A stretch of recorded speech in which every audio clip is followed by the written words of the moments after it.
مرحبا بكم الناس الكل في حلقة جديدة من TheDammSlap podcast. Thank you for joining us, Majdi Hentati, with his amazing Tunisian intro. Am I your guest or are you my guest today? I don't know. Can you tell be me. my guest? I can be. Hello and welcome to the TheDammSlap podcast, season 3. Today I am joined by a friend of the show by the name of Majdi Hentati, everyone. Thank you for joining us. Thank you for joining us. So today, first of all, how are you? Quite okay. Yeah? Yeah. It's cool. Yeah, it is. I mean, Dutch weather, right? Dutch weather, exactly. But you're from Tunisia, so that's... It's hard for me. Definitely. It's really hard for me. Yeah. But today we have an array of topics. I would first gonna mention them and then we go freely. The first one would be your year review of the Erasmus course IBCoM, which is International Bachelor in Communication and Media. Then we're gonna talk about your housing experiences and your culture shock experiences, right? Okay. And then some other content. Stick around for that one, ladies and gentlemen.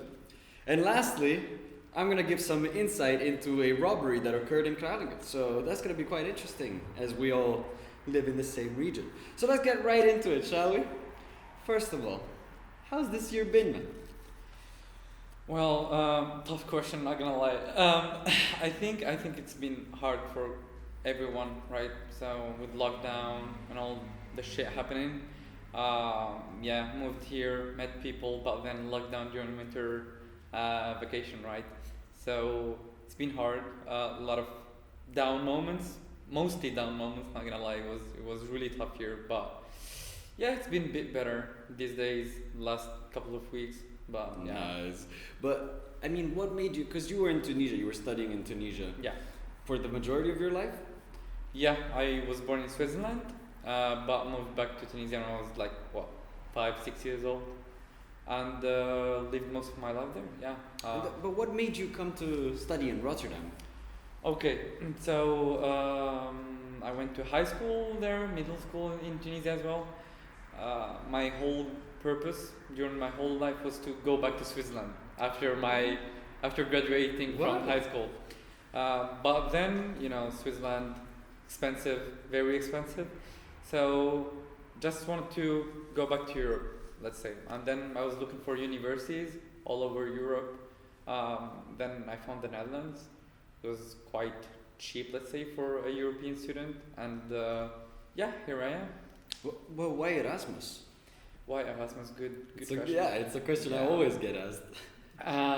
So I looked for all the universities in the Netherlands, right? I wanted to study business, and then so Amsterdam was out of the question because too expensive, right? But then I looked at many universities that had business courses, and then I looked at Erasmus, and it seemed interesting, but the deadline was already passed. And I always wanted to study business to be able to do marketing maybe in the future or something. And then I saw IBCoM, which was about communication and media. I was like, okay, that will do. To be honest, I shared that with you because my initial intent was similar. Like I wanted to do business and media. Yeah. So Erasmus is the only one that has such a course. Yeah. I mean, UVA also, but again, I really didn't like living in Amsterdam. Yeah. That sort of idea. But I mean, with the situation at hand, right? Mm-hmm. With all the COVID developments and everything, it's like when you first moved here, things were relatively normal, let's say. Yeah. Right? So you were adapting like a normal student, mm-hmm. and then all of a sudden this hit. What was your first thought? Like, do I go back or do I remain? So when the whole lockdown situation came in place here, I didn't really think of going back to Tunisia because I really didn't want to go back.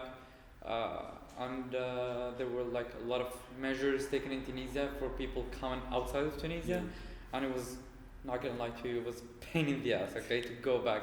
So I just stayed, and I had to go with the flow, right? So I just lived the lockdown like everyone else. Just go out grocery shopping, and obviously you didn't meet a lot of people, so you didn't have a lot of social interaction. So that was tough. Like it's been around for 3-4 months like that. But yeah, so I didn't have the idea of going back to Tunisia. I just stayed here. But then, I mean, the isolation, like when did it hit you? Because for me, it hit me like I think after 2 months, also because I was in this production, so we were managing all the stuff, so I was kind of busy. But after the first month, I was stagnating, just sitting in my room, like, and every time I'd get a call, I'd be like, no way, you know, it's like people exist, and I would get all excited. But when did it hit you, like? Let's say starting from January. So the thing is, I moved from my old place to my new place on the 31st of December, and then in January it really hit hard. Like, I could easily go 1 week without leaving my place. Sometimes I even forget my own voice, because sometimes I go like 2 days without talking, right?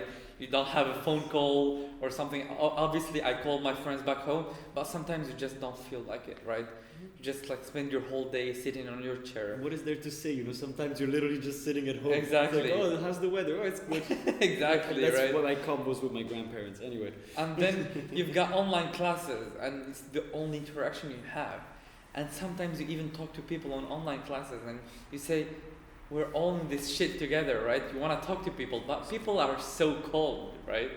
So I'm like, okay, I don't want to bother anyone, don't want to annoy anyone. If somebody wants to hang out with me, I'm just gonna let them come to me. Exactly. And I'm not gonna make any efforts about that. But then that isolation took it lasted for 2 months, let's say. It was really hard, Yeah, I mean, but what you're saying about the Zoom calls is, in my opinion, also very profound, because, I mean, I feel like people just in general, on average, suck at texting, and trying to, you know, meet new people online. Yeah. It's a really hard skill to learn, but the thing is, like, everyone wants to be kind of exclusive, you know, like, I'll meet you, I'll wait until you meet me in person. Dude. But it's like, it's been 8 months now. Yeah. It's almost a year. Like, I'll see you, I guess, next year. You know what I mean? Yeah. And it's true. Every time I text people, like, I try to be open, you know, try to initiate conversations and, you know, make jokes, because that's what I do. Yeah. Right? And it's like, sometimes I make the joke, they don't even read it.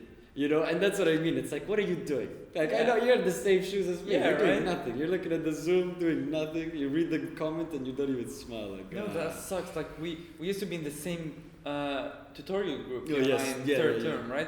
And we used to text in the WhatsApp group chat we had for the class, for the tutorial group. That was fun. And sometimes people don't even answer. I'm like, guys, come on, just make some efforts, right? So, it's like, please, I beg. Like, it's like, I don't know.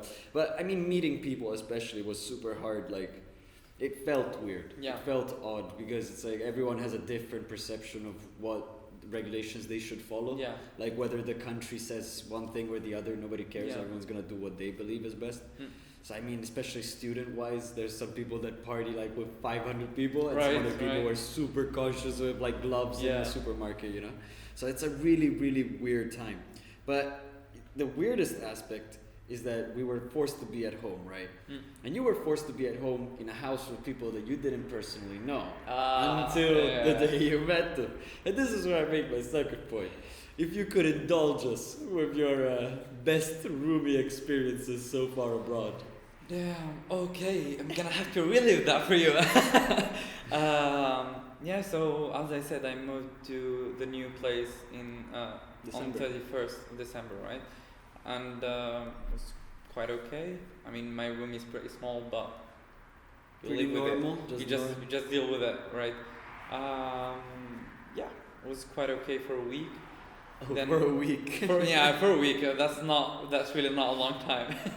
And then I have 2 roommates, let's say, and one of them. So the story is about one of that roommate.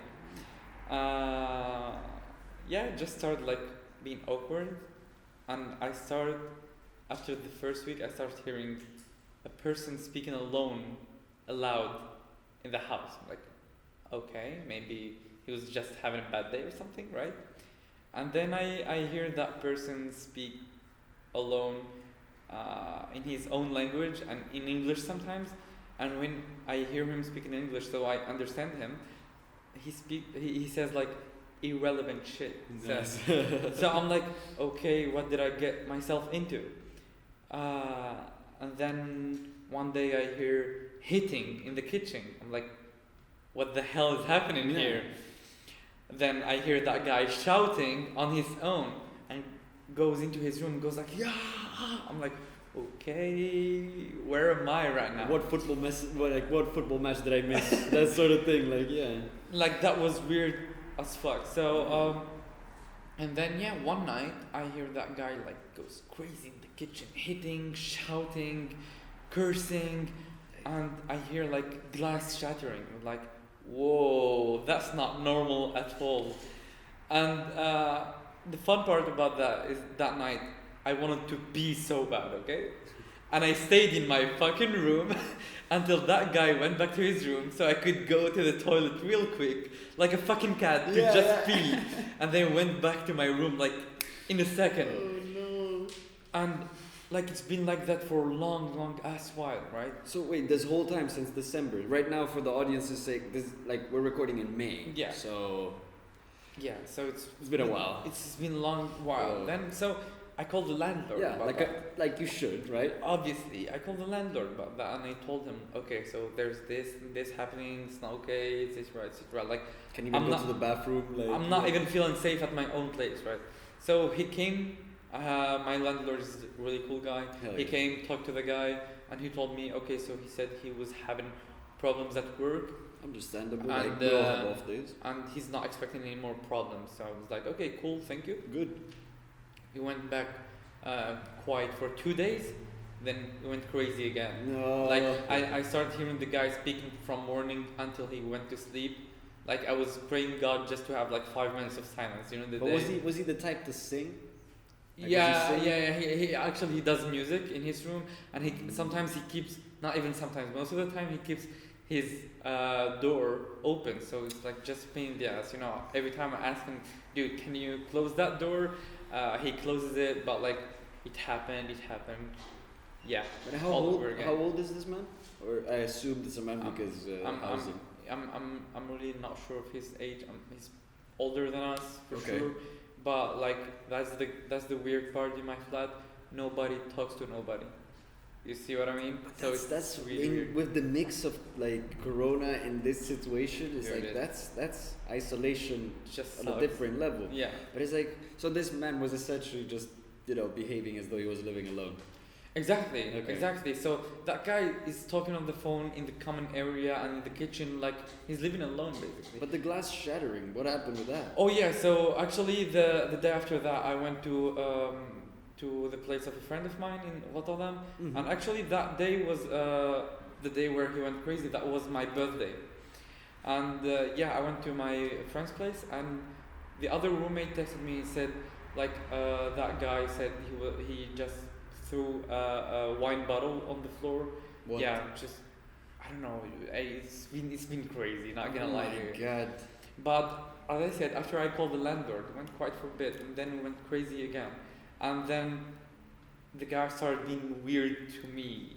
Like, okay, so one day I was cooking my lunch, regular guy, cooking his lunch, listening to music. And then I hear the guy go in the common area and talking to me. And I hear the word but.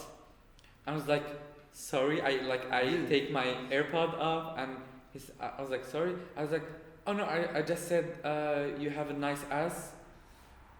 What? Or just, you have firm muscles. Yeah, just wanted to tell you have a sexy ass.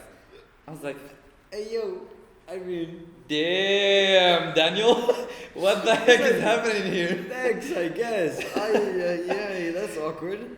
I'm just like, finished preparing my meal, went to my room, and the guy talks to me. I was like, oh, I noticed you didn't like it. I was like, yeah, it's okay. And I was like, yeah, I'm just complimenting you. I'm like, you know what, dude, just next time you open your mouth, just know what you're saying. Yeah. That's all. Just close my door. But the cool part, there's a cool part. The irony. The irony. Another day, I woke up at like 8 or 7 for a tutorial at 9 a.m. Yes, you know, pain in the ass. And I was preparing my breakfast, and the guy comes to me. I was like, yeah, so earlier I met a cute girl on the tram. I was like, okay, so I try to keep the social interaction with that guy as low as possible. Yeah. So I'm like, okay. I was like, so she was really cute, you know? I was like, okay. I was like, but she was wearing a mask, but she was very beautiful. I was like, okay. Because like she was very beautiful. She could be your sister. Come on. You know the shit, here we go again. No, dude, don't say that to me. Especially after like what? The sexy ass thing. And wait, what's the time frame? Like, how long do you think it took for these two exchanges? Between those, a week or less. Oh. And the guy knows I don't want to talk to him, or I don't want to talk about this. Like, just stop complimenting me, dude. I'm ugly. Don't talk to me. Oh, bro. To be honest, we're all in the same boat in this production, so we're all sorted. But that's the thing. It's like, especially after, because he came up to you and he was like, "I noticed you felt uncomfortable, right? Yeah. Because it's something. I don't know. Women have been dealing with this problem for forever, right? So actually, like, that's the thing. Like, I talked to female friends of mine. I was like, guys, I know that sucks when it happens to you, but now I lived that. Yeah, exactly. So like, it sucks even more. You know what I mean? I'm like, guys, I'm sorry for what you have to deal through like every fucking day. So. But it's like, yeah, you're right. Living. I mean, if you had a roomie that was continuously, dude, and it's a sort of behavior that is just not accepted wherever you are. Like, I mean, look, there are ways to say things. Exactly. Right? Yeah. And I mean, read the room. You know what I mean? Like, exactly, if I'm read the room, making like my lunch, I don't know. If I wake up at 9 a.m., I don't want to deal with my roomies, especially like, I mean, especially with their stuff. So, what would you rate your experience so far? How would I what? This year's experience between, like, first give a score for your uni experience, like out of 10, considering all, and then I'll ask you onwards. Okay, out of 10, minus 11. But like, course-wise, did you enjoy it? Okay, course-wise, yeah. Well, that's a tough question as well. IBCoM is good. It's not what I expected, but it's still good. I'm interested in all those theories we read about. I love the scholar aspect of it. Like, it's all academic and all. The conceptualization. It can be a pain sometimes. But it's cool. It's not what I expected personally, but it is what it is, right? Yeah. It's nice, but sometimes can be a pain. And for me, it's kind of not too challenging.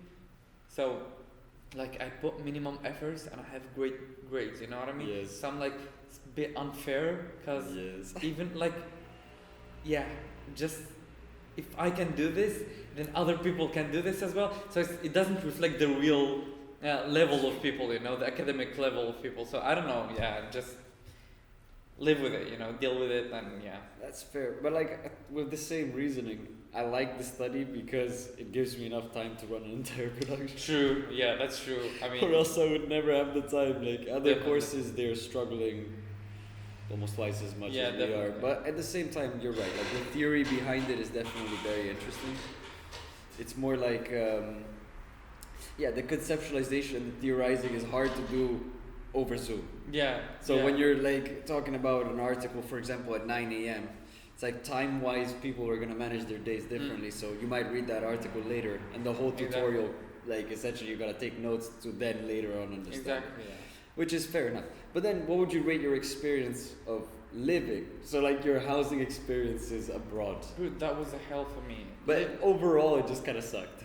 Dude, I told you it was a hell for me. Like, seriously, I sometimes like just wake up. I'm like, I'm gonna go through this day and hope nothing bad happens to me. I was literally living in a horror film. Not gonna lie to you, like, with that guy. What's the outcome? Did the guy leave?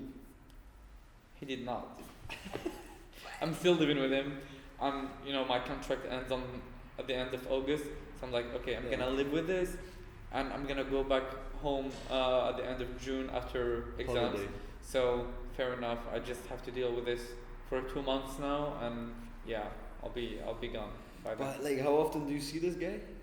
Because if anything happens, you know that there's witnesses to the story. I mean, I see him. I see him on a daily basis since we live in the same place, right? Sometimes you can go the whole day without seeing each other, but those are the good days. It's rare. Those are the good days. Those are the good days. Those are definitely the lucky Wednesdays. Definitely. I mean, from a bad topic to another. Well, first I want to ask you actually, what's your rating of Rotterdam, living in Rotterdam? Because you've lived in Tunisia, which is like it's very similar to Italy, so I can relate to the culture shock that I had to go through when I came here. But city-wise, I felt that Rotterdam was more of a city than many other places in the Netherlands. And I would want to see your take on this. I love it. Really, I love it. I mean, I have other preferences as well, but like, I love living here. The people are nice. Like, I haven't been subject to any bad experiences with people. Not gonna lie. The people are nice. Dutch people are nice. Yes. Italians are nice. Yes. Obviously, if you meet a lot of international people, like, it's been a cool experience to live here. Yeah. But now I want to talk about something that happened nearby. Let's say near the campus of the Erasmus University. So there's an international building, which is called the International Student Accommodation, Student House, which was recently criticized. And there were articles made about them as well, because a few girls were robbed in their rooms, right? Okay. Now the reason why I bring this up is because it's a very interesting thing. There's a lot of theories, right? And I want to see what you think about it. So I'm going to give you as much info as I can possibly recall. So number one, every person that got robbed reported that their key wasn't working. Okay. And the following day, like 2 men were inside the room. Okay. So imagine coming home, like also for the audience, you just open your house door, you put your bag down, look up, 2 big ass men just chilling in your room, right? That shook me. The worst part is that they just bolt. Like every time they just leave, right? It's because first of all, they're also like 190. You know, even for me, they could just move me, right? So it's quite a threat. The problem is every time they report it to the student accommodation, and then the next day they get robbed. That the key doesn't work. Questionable. They talk to the police. They talk to reporters as well. Nobody could help them. Nobody did anything, right? They talked to the International Student House and they said, just close your door. Just close your door, which is quite funny because you can't. Yeah. Like it's a magnetic key. Yeah, exactly. So you can't lock it from outside.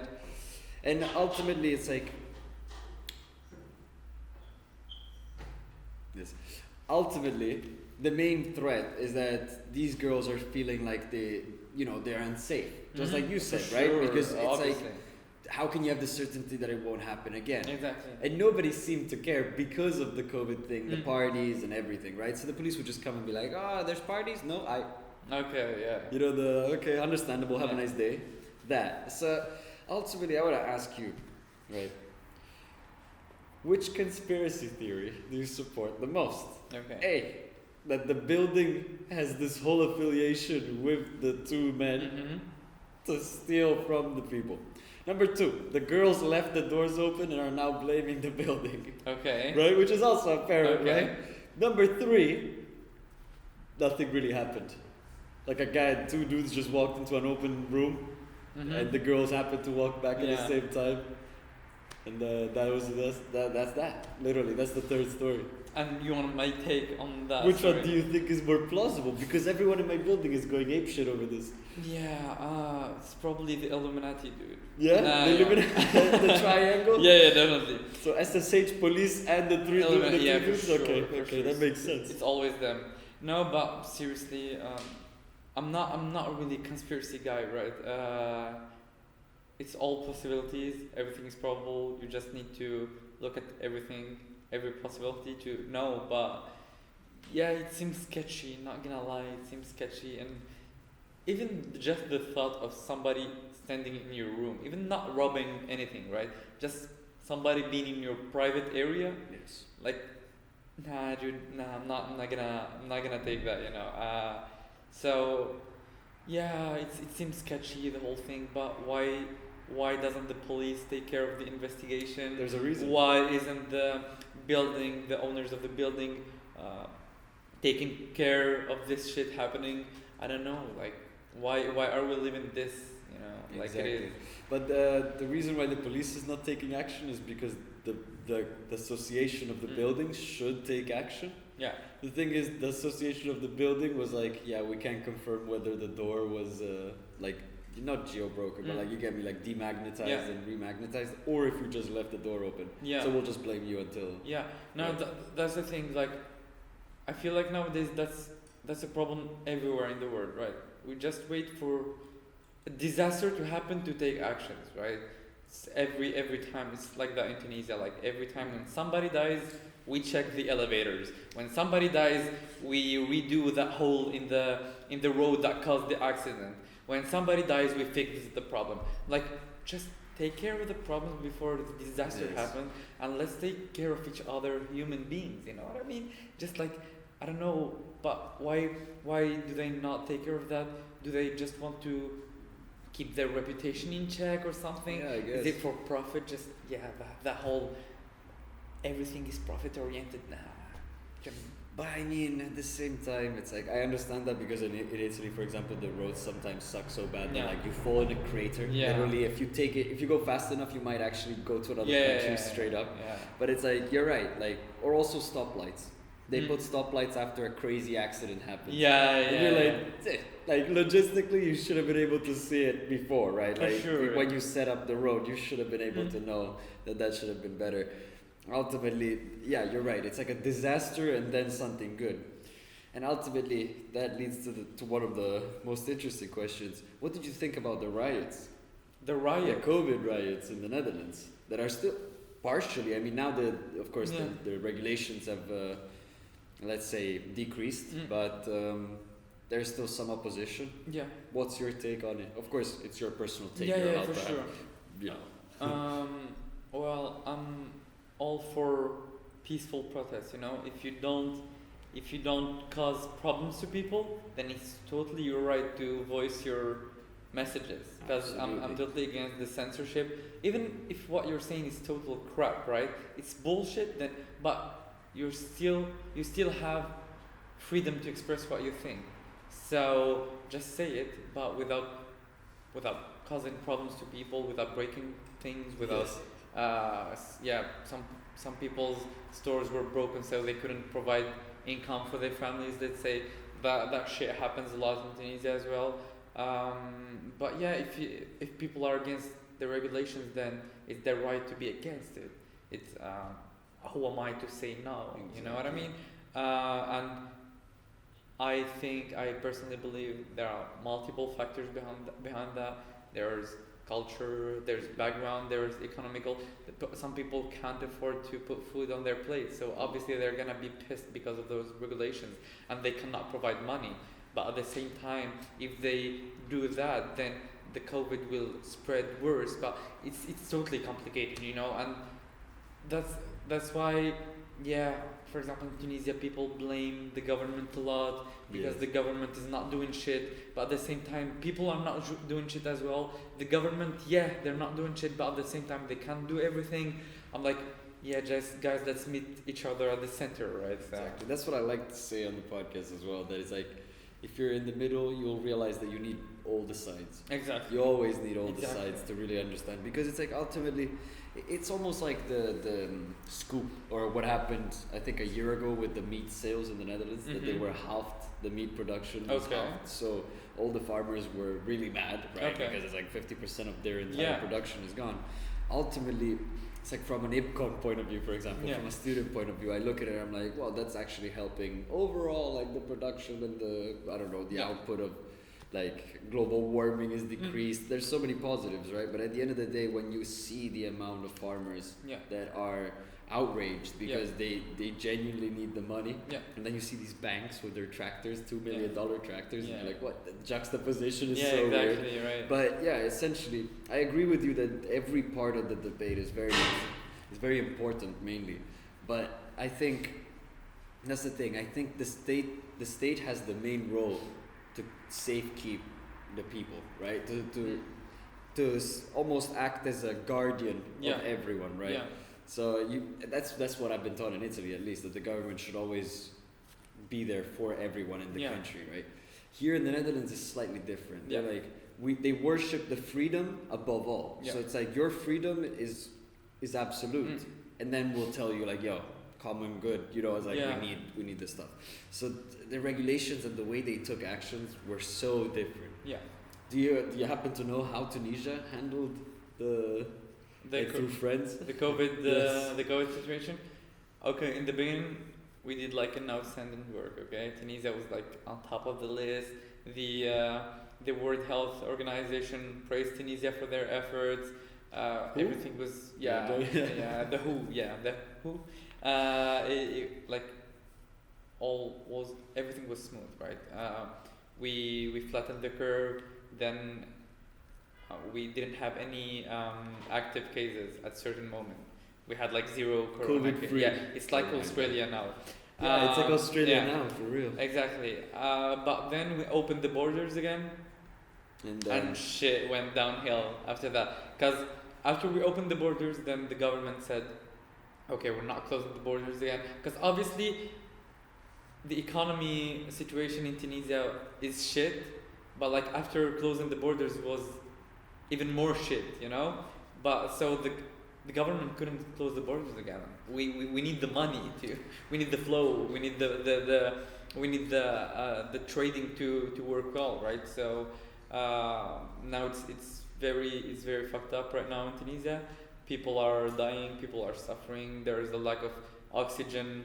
Those machines, you know, the oxygen machines. Yeah, the lung supporters. Exactly. They're called, yeah. People are outraged right now in Tunisia, and actually there's kind of a scandal right now because I think 2 days ago the Prime Minister was vaccinated, but like we have a shortage of vaccines in Tunisia. I'm like, yeah, guys, just work on your communication. I don't know, like people are suffering in Tunisia right now, and yeah, it's going downhill a bit now. Because I mean, I feel like there's it's like a process. Yeah. Right. So every country undergoes the same process, which is like they're either okay at first and then they go to shambles, or they're literally in the gutter and then they get better gradually. That's the thing. Italy, I mean, we all know, like it was a big finesse for Italy, but it's like, I don't know, like my grandparents both got vaccinated recently. Okay. Like people are getting vaccinated relatively quickly. It's more like I keep hearing people going like, "Oh, which vaccine are you getting?" Exactly. Wait, is it Seneca? Is it Johnson and Johnson? Is it which ones are the other one? Pfizer and AstraZeneca, Pfizer, Johnson and Johnson, and there are other ones. Yeah, there's another two. But Sputnik. Sputnik, of course. But which one? Janssen. Yeah, Janssen and Johnson and Johnson. Yeah. Jojo. My man Jojo. The point is, we're branding vaccines. Yeah. Like we're gonna see the Nike of vaccines soon. Yeah. Like I'm envisioning like 2040, right? You have vending machines of vaccines for any virus, and it's like Adidas Kicks or like Snoop Dogg limited edition vaccine. It's like, oh, which one did you get? Johnson. Oh, bro. Yeah. Collaborations and all. People call it the Head and Shoulders of vaccines because it's all in one. Yeah. But like I don't get that. It's like, as long as I kind of hope all vaccines work, right? Yeah. Because the more suppliers of vaccine, the more safe the world is. The problem is that you see these things on Twitter. Well, just don't look at Twitter, by the way. Just don't look at Twitter. Yeah, I deleted my account. So. But like, exactly. But even on Reddit, like you see these people debating, like, yeah, if you get Johnson and Johnson, you're an indoctrinating swine and all that. It's like, dude, who are you? You got their profile and they make like art or something. And you're like, dude, what do you know about biology and like virology, I guess? Yeah. And that's the thing. Which one are you gonna get? Me? Because we're gonna get it in relatively soon, right? In the upcoming 2 months. In the Netherlands here? Yeah, we're gonna be. We're supposed to get it in July for international students, and we set for AstraZeneca. Thank you, Mr. Hoy. Thank you. AstraZeneca, huh? Well, I really don't care, to be honest. I mean, just give me the goddamn vaccine. But the thing is, that's the thing. Like, I don't know if I'm gonna get vaccinated here in the Netherlands. Since I'm gonna go back to Tunisia for summer, right? So, and that whole situation. If then I can come back to the Netherlands, that would be fucked, right? But I don't know. Like, but do you have to get vaccinated, or do you have to get tested rather every time, like before you take the plane and after you take the plane? Yeah. So then you would have to get tested 4 times. Yeah. I kind of hope that if you get vaccinated before, then I don't need the PCR test. That's 4 tests. That's 4 tests. That's a lot of money. Your nose is gonna get drilled. That's a lot of money as well. So. That's the thing. The Italian government, I think, tests it for free. The Dutch government is now testing it for free, I think. Is it? Yeah, that you can go to private, of course, but the general ones you can get for free. Okay. So that's quite good. No, in Tunisia, I think you have to pay. I'm not sure. Because when we had to pay here, it was like 140 euros. Yeah, I mean, in Tunisia as well, it was fucking expensive. Yeah, right. But do you have family in Tunisia, like older people that have gotten are scheduled to get the vaccine? My grandfather had his 2 doses. So so he's God essentially right now. He can go anywhere. He can lick door handles. Definitely. And my father is scheduled for the upcoming weeks, I think. I don't remember when exactly because my father is very old as well. Mm-hmm. He's 70, so yeah. But again, like that's the thing. I keep calling my grandparents and asking like, "Yo, how you doing?" Because they got the vaccine. Yeah. Ever since then, my grandma just calls me and she's like, "Oh, I'm going bingo or dancing," or like she's always so excited now, and I'm like, "No." And then my grandpa just walks around for no reason. Like with his dog, he just walks around the city, whatever. And it's like I feel like they are so much happier than they were before. With the vaccines, yeah, they just feel like there's so much. They feel safe. So much safer. I don't know if it's like because Italian TV, right? They tell you like you get the vaccine, you're gone. Right? Yeah. You're immune to everything. Yeah. Again, we know nothing of anything at this point. So I mean, but I just want old people to be happy because like even let's say they die in a year, fuck, But at least they had that last year of enjoyment. That's kind of my hope. And for anyone who passed away in COVID, my condolences, right? Rightfully so. Right. Okay, now the most interesting part for me. It's a sequence of questions that are almost random. Okay, cool. And I would like you to answer them at best of your abilities. All right. Course. So the first one is, what are your plans for the near future? So the upcoming year, the following year, after summer. Just take a break in summer vacation, go back to Tunisia, see friends there, see family there. Eat food, then like... Eat Tunisian food, oh god, yeah. Don't answer that yet, that's... Okay,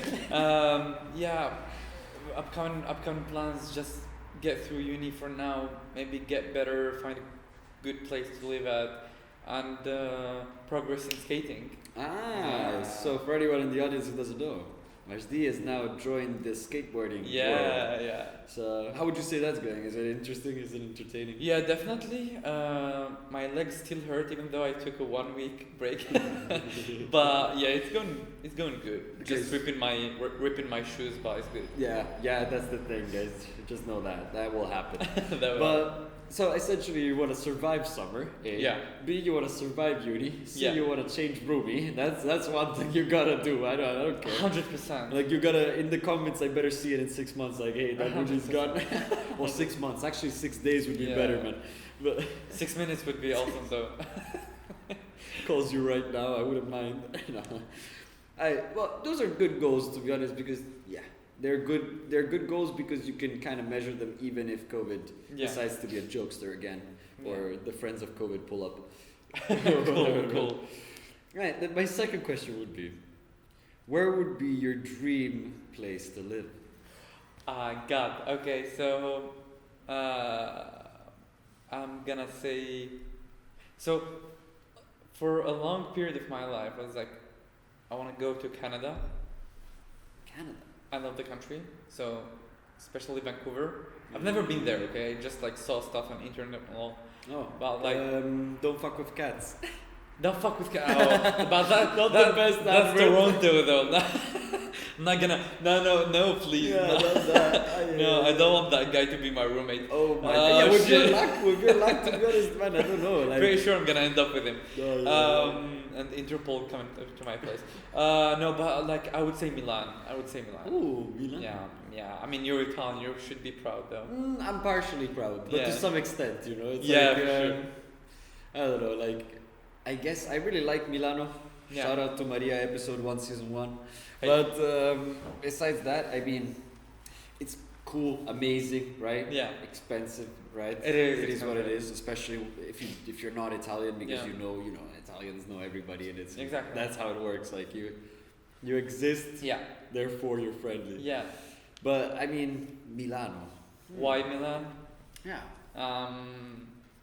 Yeah, dude, I've been there in 2018, I think. Dude, okay, so I'm really into clothing, fashion, not like fashion as in fast fashion and all. No, like fashion, like not the H&M, whole industry. yeah. No, H&M, no. The whole industry, the clothing, textiles, the fabrics. I love, like, I watch documentaries about that. I read articles about that and all. And when I went to Milan, you have to know, it's like the men's fashion capital in the world, like hands down. Yes.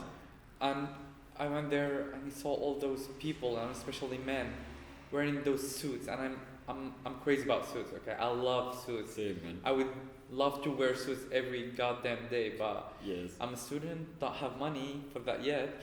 And everyone would just have one suit. Exactly, everybody would just exactly. wear pajama suits. Nah. No, like is it like a pajama that looks like a suit? Yeah, I know. I saw that Barney was wearing that in How I Met Your Mother. No if you watched way, it. Yeah. Damn, I thought it was an original joke. He sleeps in pajama suits. Yeah. But yeah, and it's gonna cost a lot of money. And imagine I pull up to high school in a 3-piece suit. No one will. I mean, everyone will look at me weirdly. So I'm gonna be like, yeah, okay, Yeah. I'm just gonna wear basic clothing for now. I mean, basic. Yeah, I mean, but besides that, so the clothing, the lifestyle, I assume, the weather, the food. I mean, knowing that Milano has pretty trash weather, but still better than, for example, Northern Europe. Yeah, right? definitely. I mean, it's Northern Italy. It doesn't really help that much, but enough. You know? Yeah. And then, let me think. You got the food culture in Italy. Of course, as well. I mean that goes without saying. Yeah, for sure. But okay, so you would say Milano. Yeah. Technically, to be honest, I never really put thought to it. I would just say wherever my heart desires. Oh my God! Isn't he cheesy? Alright, next up. Do you have any ideas for your masters, or do you want to do a master's course? Are you planning on staying in the lowlands? For masters, yeah, I don't know. I would love to work after my bachelor, but like most people in the job market kind of require masters, kind of. So I'm like, yeah, I'll just do it. I don't mind doing it. I don't have any plans, to be honest, but like maybe masters in marketing or something like that. Media and business. Yeah, that's also a that's sure. the one that intrigued me the most. But to be honest, again, right, it's the same idea. With masters, it's like if you do them, you have a career set, right, in some way. But at the same time, you lose those years, the innovation years, right? The ones that like you can actually create something epic without even trying. And now my next question: your favorite food? Is it something you miss or something you encountered across your journeys? So something from your country of origin, or something you experienced somewhere else? Okay, so I really don't have favorite foods. Okay, so it's like a mood. Yeah, I love food. I can eat like for the whole day. I don't mind that. But not gonna lie, I love my Tunisian food. I fucking love that. I miss that a lot actually. The day I'm gonna go back to Tunisia, actually I called my mother the other day and told her, when I come back, no rice, no pasta. I've been living on that for 9 months or 10 months, so don't want to eat that. Yeah, just like cool Tunisian food, like high end, and also the street food, that I miss as well. Tunisian street food. Yes, indeed. Come to Tunisia, guys, and eat actually, a lot. Tunisian Airlines ad. No, don't take Tunisian Airlines, but come to Tunisia. Yes. Is there any place in particular that you would want our audience to visit? In Tunisia? Yeah.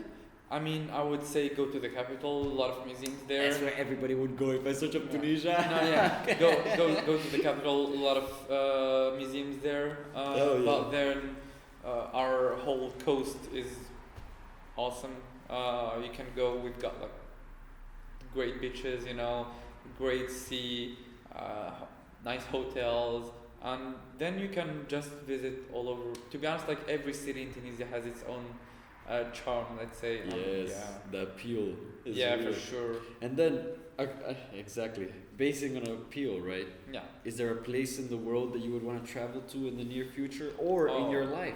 Oh yeah, definitely. I love visiting countries and discovering cultures, talking to people, whatever, I haven't had that opportunity a lot in my life because, like from Tunisia, everything is really, really expensive, right? It's not like you're in Europe, you take the train, you find yourself in Serbia, you find yourself in Portugal, you find yourself in Spain. Take one train, you're in Paris. Exactly. Whatever, You can just spend the day and go back to your home country. From Tunisia, everything is very expensive. I'm privileged. I mean, I'm Swiss, so it's easier, no visas, not all of that. But a lot of Tunisians cannot afford that, and I just traveled once in my life, in 2018, when I went to Milan, then Nice, then like it was a journey from Milan to Nice, then to Barcelona, and you've been to Barcelona as well? Yeah, I did Barcelona as well. So is there a country in the world that I want to visit?